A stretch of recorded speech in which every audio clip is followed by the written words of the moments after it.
há uma doutrina na palavra de Deus que desde muito cedo nós ouvimos referências da parte de Deus em relação a esta doutrina.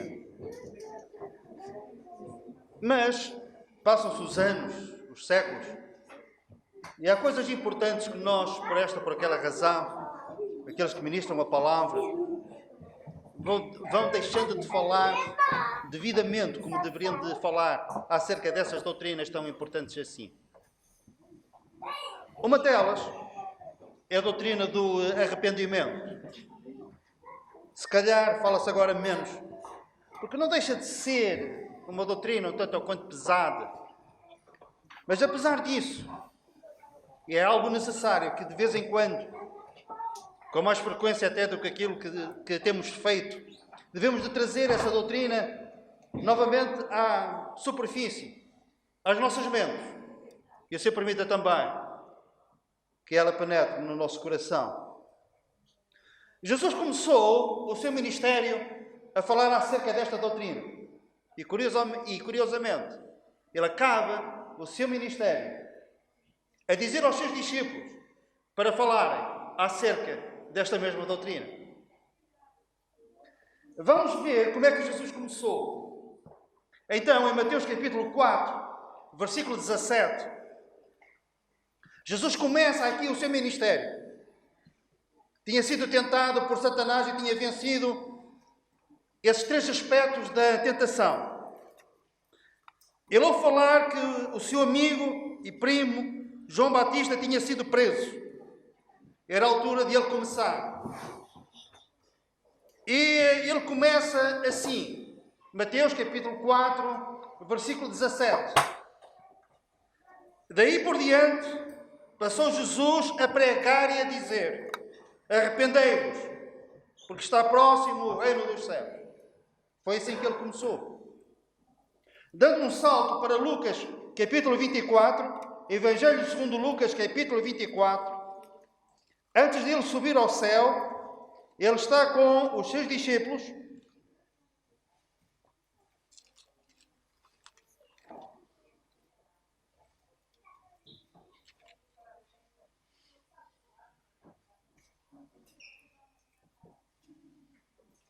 E no versículo 46 de Mateus 24, ele diz: ele lhes disse aos seus discípulos: assim está escrito que o Cristo havia de padecer e ressuscitar dentre os mortos no terceiro dia. E agora reparem, e que em seu nome se pregasse arrependimento para remissão de pecados a todas as nações, começando por Jerusalém. Então no início ele diz: arrependei-vos, porque é chegado a vós o reino dos céus. E agora incumbe os seus discípulos de pregarem o arrependimento para a remissão de pecados. Há pessoas que orgulhosamente dizem: eu não me arrependo de nada, como se isso fosse uma proeza. Todos nós dizemos coisas, fazemos coisas que carecem de arrependimento. Só não haveria necessidade de nós nos arrependermos se nós fôssemos impecáveis. Mesmo os grandes homens de Deus sentiram essa necessidade. Aperceberam-se que em certas situações ultrapassaram a linha. Foram mais longe do que aquilo que deveriam ir. O apóstolo Paulo reconhece isso quando diz: o bem que eu quero fazer, eu não consigo, o mal que não quero, esse faço. Por outras palavras, eu transgredi, eu ultrapassei a linha. E aos olhos de Deus, prezados amigos e irmãos, não há ninguém que não tenha ultrapassado a linha. Por isso é que Deus diz: todos pecaram. E como todos nós somos transgressores, automaticamente todos nós temos necessidade de um arrependimento. Jesus falou isto no princípio e no fim do seu ministério, mas no meio do seu ministério. Ele tinha por hábito falar acerca disto. E fê-lo de uma forma frontal, direta. Nós médicos temos uma expressão que retrata aquilo que nós algumas vezes na prática fazemos. Aquilo que nós chamamos de terapia de choque. O que é isso? Nós não sabemos qual o diagnóstico, não sabemos especificamente qual é a causa daquela doença, melhor, daqueles sintomas, mas nós fazemos uma aposta terapêutica forte, um tanto ou quanto agressiva, e quase que como que não haja nada para nós perdermos, e pode ser que se ganhe alguma coisa. E Jesus, em relação a este assunto, ele usa terapia de choque espiritual. Se não reparem, um certo dia comentava-se em todas as ruas, dentro de cada casa, uma tragédia que tinha acontecido numa cidade. A cidade onde havia uma torre, a chamada Torre de Siloé. E aquela torre, não sei porquê, mas desabou. Caiu. E as pessoas que estavam ali por perto e morreram, consequências desse desastre, morreram 18 pessoas. E em situações assim, há sempre várias opiniões. Uns dizem que foi por causa disto, foi por causa daquilo e tal, não sei o quê. As pessoas estavam no sítio errado, à hora errada e tal, e outros pensam assim, pois, alguma coisa ele fez para que a torre lhe caísse em cima. E Jesus aproveita este acontecimento para uma vez mais falar acerca desta doutrina. Ele diz, o facto da torre ter caído em cima deles e os ter matado, isso não significa que eles sejam mais pecadores do que os outros. Há coisas que nós não conseguimos explicar, fazem parte da soberania de Deus. Há coisas que vêm à minha vida, que vêm à vossa vida. Às vezes as pessoas interrogam-me e dizem, mas porquê é que isto me aconteceu? E eu digo, não sei. Uma coisa nós sabemos é que os seus reinam e que nada acontece por mero acaso, que é um plano e um propósito de Deus para todas as coisas, mas nós não temos respostas para tudo. Então, as pessoas naquela altura deviam estar caladas. Não tinham resposta para aquela situação.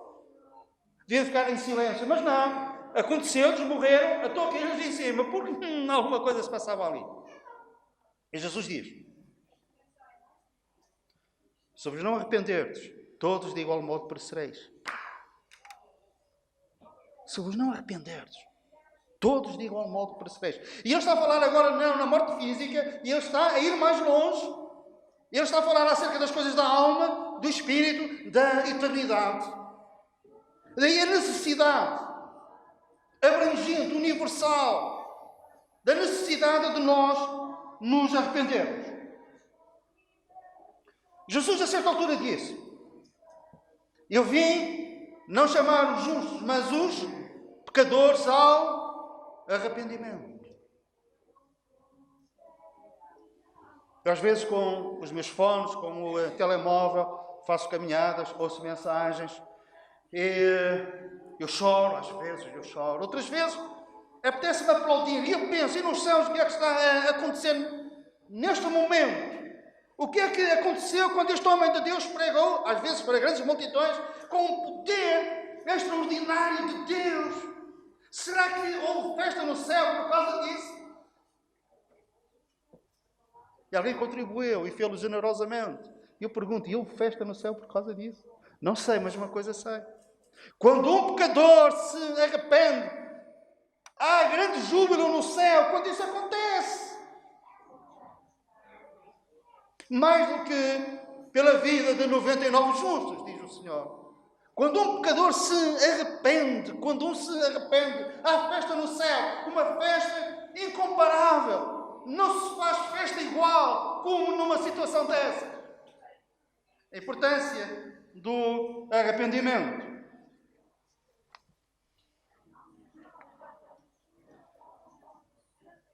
Arrependimento o que é?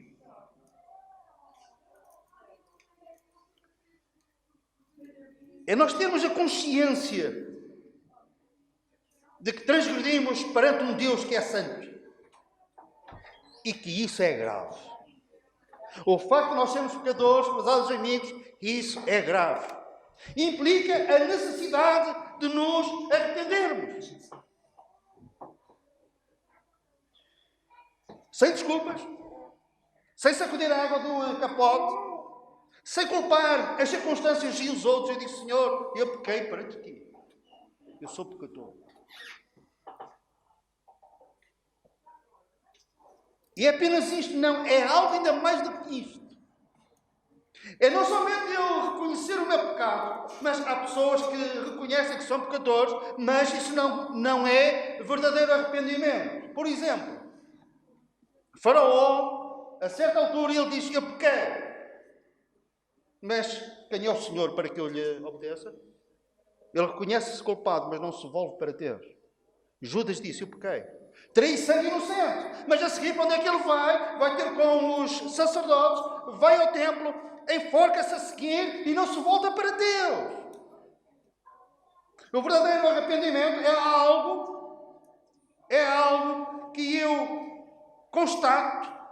Eu estou convicto de que sou pecador, mas isso não me deixa desesperado, não me faz refugiar noutras coisas, procurar alívio noutros lugares e eu corro para Deus.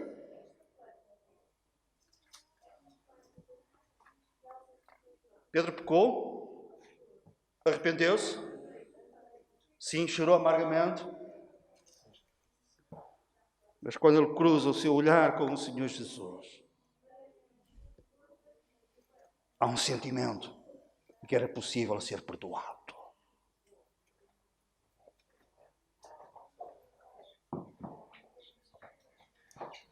O Espírito Santo está no mundo.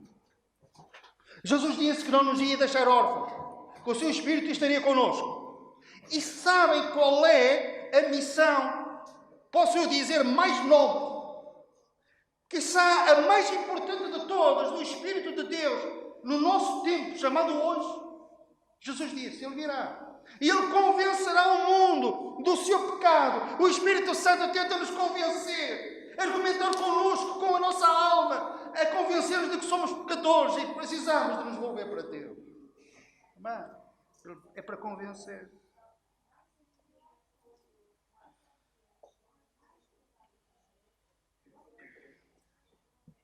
É um autor de vários livros que eu muito admiro. Chama-se Max Lucado. E num desses livros, ele fala de uma experiência pessoal dele, algo que se passou com ele. Ele ia para um culto, naquele dia saiu mais tarde de casa, e apressado, excesso de velocidade, a polícia mandou parar. E nos Estados Unidos, a polícia não brinca em serviço. Ele teve que ir ao juiz. E, por aquilo que nós vemos nos filmes, eles têm uma prática de justiça diferente da nossa. Eles comparecem no mesmo dia, ou passado um dia, comparecem perante um juiz e têm que se dar ou como inocentes ou como culpados. E depois as coisas tramitam. O processo continua, mas a primeira abordagem é esta. Guilty ou not guilty. Culpado ou inocente. E a pessoa tem que declarar se considera inocente ou culpado. E ele está lá, juntamente com muitos, por outras razões, para comparecer perante o juiz. E quando chegou a vez dele, até ali, todos tinham dito inocente, inocente, inocente. E aparece ele é chamado, Max Lucado, ele aparece, está perante o juiz, e o juiz pergunta-lhe, culpado ou inocente? E ele disse, culpado. Culpado? O juiz estranhou. Sim, culpado. Culpado. Meritíssimo. Senhor doutor juiz, eu devia ter saído mais cedo de casa e não saí. A culpa é minha. Assumo o meu erro. Ia com excesso de velocidade. O senhor polícia mandou-me parar. Disse que eu ia a X km a hora. É verdade. Eu sou culpado. Posso olhar para ele? E a certa altura disse, você vá para casa. Eu não quero que um culpado esteja aqui a contaminar estes inocentes todos. Vá-se embora. Tudo aqui está inocente. Você é culpado. Você está-nos aqui a estragar a sala. Vá-se embora. E ele, cabeça baixa, lá foi para casa. Assumir o nosso pecado diante de Deus.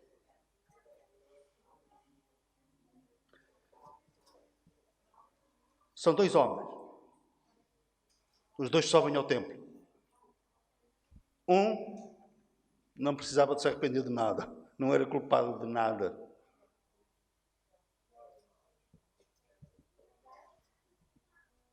Dou os dízimos de tudo. Faço o jejum. Faço isto, faço aquilo. E estava um outro homem. É um publicano que batia no peito e dizia: tem misericórdia de mim, pecador. Ele reconhece a necessidade de ser perdoado. Ele está ali contrito e arrependido. E sabem o que é que a Bíblia diz? O Senhor diz: a um coração contrito e arrependido jamais eu desprezarei. Mas, nós nos aproximarmos de Deus nesta qualidade, contritos e arrependidos, o Senhor diz: alguém que se aproxima de mim assim, eu jamais desprezarei. David é famoso por aqueles que conhecem a palavra de Deus, porque ele um dia enfrentou um gigante chamado Golias. Ele tornou-se notável quando, como rei, estabeleceu um reinado de prosperidade, de bem-estar social, venceu os inimigos todos à volta. Mas ele também é conhecido pelo facto de um dia ter pecado adulterando com a mulher de um dos seus generais. Ele tentou encobrir aquele pecado durante algum tempo, mas a certa altura ele já não podia mais, e ele disse: Senhor, pequei, contra ti somente pequei. O meu pecado está sempre diante de mim. As minhas lágrimas servem-me de mantimento de dia e de noite. Tem misericórdia. Volta a dar a alegria da tua salvação. Era um coração contrito e um coração arrependido e um coração assim. Jamais o Senhor desprezará. E restaurou a vida de David. O apóstolo Paulo tem um sermão memorável. Todos aqueles que pregam a palavra de Deus deveriam de estudar a estratégia dele a falar em público. Ele está numa grande capital já daquele tempo, ainda hoje é uma capital europeia, a cidade de Atenas. E Atenas era conhecida pela cidade da sabedoria, os seus poetas, os seus filósofos. Ele aparece ali e era como que um corpo estranho naquela cidade. Ele começa-se a perceber que aquele povo era um povo extremamente religioso, mas ao mesmo tempo idólatra. Começa a falar. Aquelas pessoas instruídas começam a ouvi-lo e dizem assim: há um lugar especial onde nós convidamos a ir aqueles que têm alguma coisa digna de ser ouvida. É o Areópago. Tu és capaz de ir lá e falar-nos? E Paulo foi. E então, o seu sermão acerta em 3 ou 4 vertentes importantes. Ele começa por ir para onde eles estavam. Ele disse: enquanto eu percorria a vossa cidade, eu vi que vós eras um povo religioso. Ele então fala acerca disso. Depois ele desperta a curiosidade deles. E diz: eu vi imagens disto e daquilo, deste Deus, daquele Deus, mas também vi um lugar onde não tinha imagem nenhuma e estava escrito ao Deus desconhecido. Esse Deus desconhecido, que para vós é algo que vós não conheceis, obviamente. Eu quero vos falar acerca desse Deus. E depois ele cita os profetas. Melhor, cita os poetas gregos. Aquele que prega a palavra de Deus deve de ser alguém que deve de pugnar por se instruir. Nós não podemos passar aquela ideia de que para as coisas de Deus qualquer coisa serve. Não. Eu devo de dar o meu melhor, cada um de nós deve de dar o seu melhor. E se nós mesmo não tivermos oportunidade para ir muito longe no nosso percurso académico, nós devemos de pugnar para que em nossas casas, lendo, informando-nos, nós possamos ter conhecimentos que de uma ou de outra forma possam mostrar que nós não sabemos apenas da Bíblia. E Paulo fez isso. E citou os poetas deles, os filósofos. Eles pensaram: afinal nós não estamos perante uma pessoa ignorante, um corpo estranho aqui. Não. Ele conhece a nossa história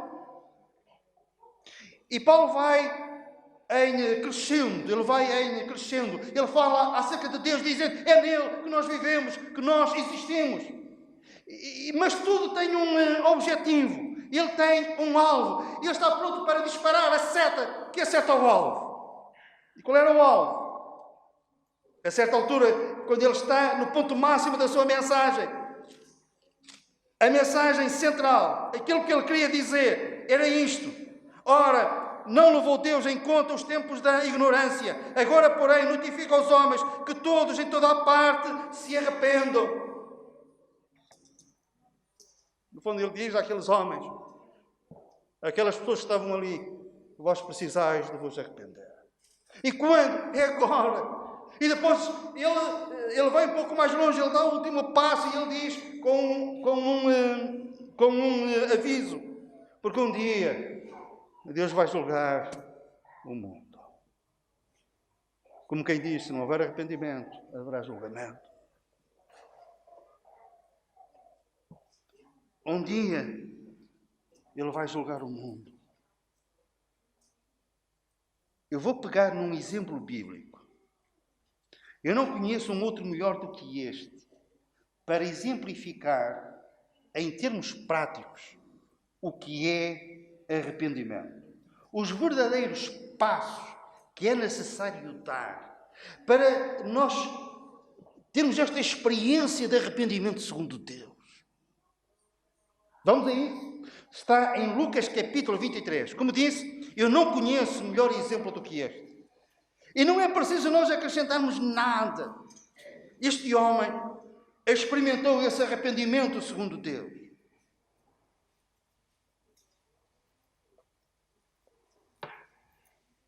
Lucas capítulo 23. Jesus está crucificado. Ao seu lado, 2 salteadores, um à sua direita e outro à sua esquerda, também estão ali crucificados.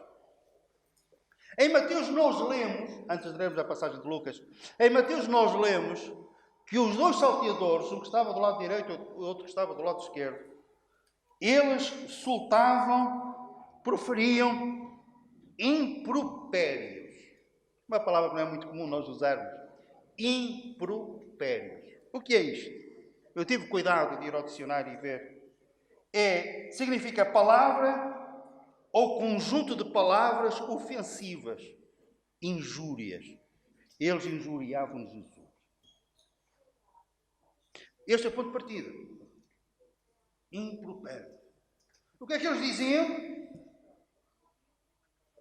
Ele salvou os outros e não se salva a si mesmo, salva-nos a nós. Então tu dizes, tu fizeste milagres, ressuscitados dos mortos, então e agora? Isso provavelmente coisas piores. Nós sabemos o que isso é.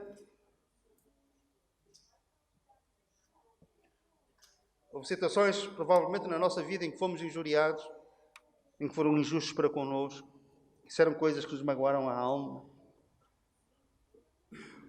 E Jesus, naquela altura, ele não merecia. Ele nunca teria merecido. Mas ali, naquela hora, não. Mas eles fizeram. Mas, dos 2 há um que se arrepende. E vamos ver os passos que ele deu, muito resumidamente, para nós chegarmos a este veredito.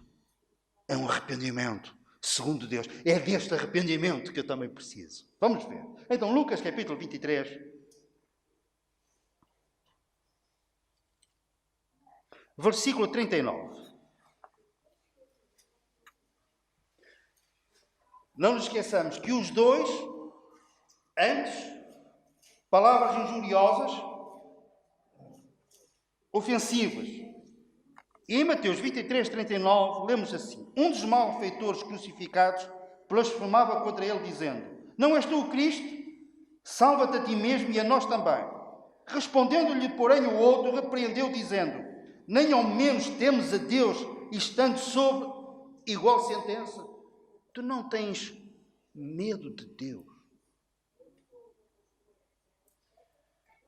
Se calhar esta é a primeira areia na nossa engrenagem para falarmos acerca de um assunto importante. Então, mas eu tenho que ter medo de Deus. Então, mas Deus não é amor, não é graça, não é misericórdia. É. Mas Jesus disse uma coisa.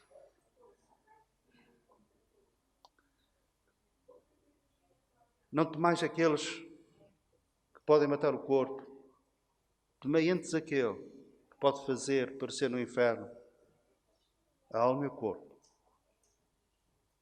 Deus é um Deus justo. Eu tenho que ter temor diante de Deus. Desde a minha infância, a minha meninice, eu ouvia uma coisa que os meus avós diziam. Muitas graças a Deus e pouca graça. Melhor, poucas graças, ajudem.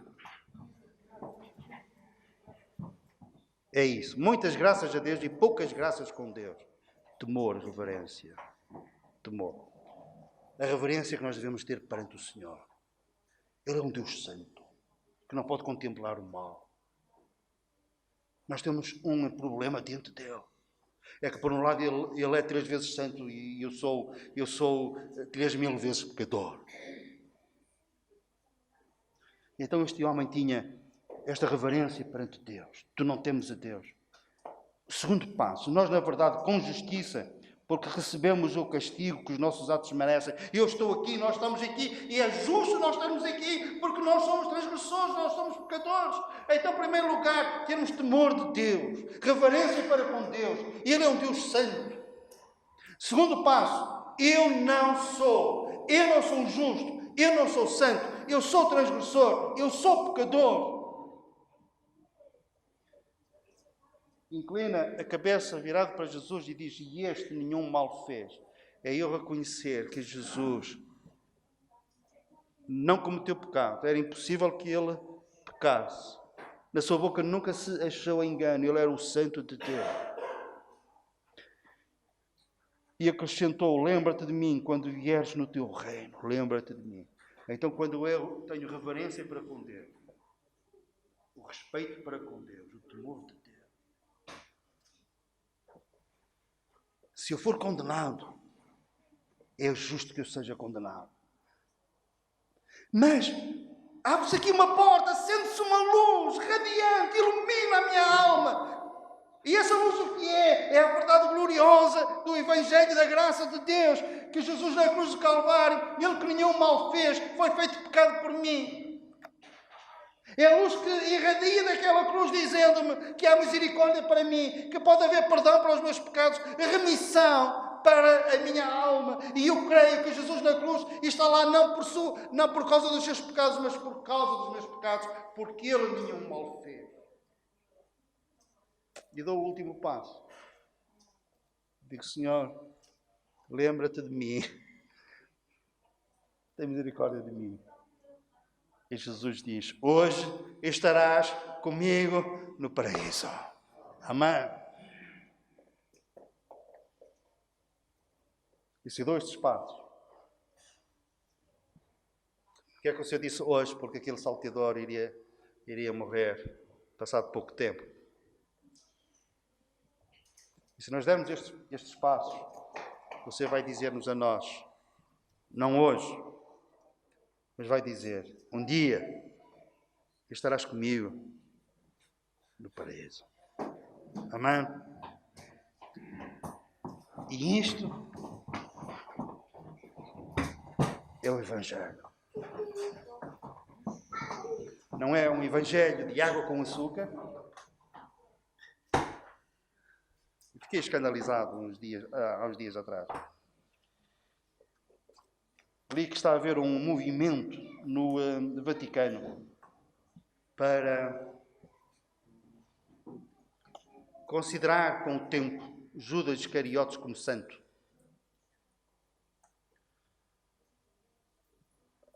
Num templo católico em Paris, há uma coluna com uma imagem, com uma escultura, em que está Judas Iscariotes com a língua de fora, por causa de se ter enforcado. E ao lado está um homem, com ele aos ombros como uma ovelha. Esse homem dizem que é Jesus a carregar Judas Iscariotes, como o pastor carregou a ovelha perdida. Isto porquê? Porque algumas correntes religiosas estão a apontar nesta direção, que é, um dia todos vão ser salvos. Deus é bom, mas não é bonzinho. Deus é o Deus de toda a graça, de toda a misericórdia também, mas Ele também é o justo. E Ele promete salvar aquele que se arrepende. Ele vem chamar os pecadores ao arrependimento. E quando nós reconhecemos o nosso pecado e reconhecemos que Ele nenhum mal fez, e nós dizemos: Senhor, lembra-te de mim quando entrares no teu reino. E Ele diz: e estarás comigo no paraíso, pela sua graça e pela sua misericórdia. Judas Iscariotes teve remorsos, mas não teve verdadeiro arrependimento. O verdadeiro arrependimento leva-nos a Deus.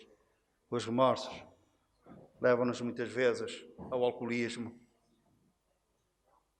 ao isolamento, ao ressentimento, ao crime, à amargura. Mas os homens e as mulheres que verdadeiramente se arrependeram, reconhecendo o seu pecado, tristes por causa do seu pecado, eles refugiaram-se em Deus. E esta foi a diferença. E esta continua a ser a diferença. Nós corremos para Deus. E quando nós corremos para Deus com os nossos pecados, reconhecendo o nosso pecado, nós vamos encontrar um Deus de braços abertos, pronto para perdoar e para nos dizer que temos a vida eterna em Cristo. Amém. Vamos orar.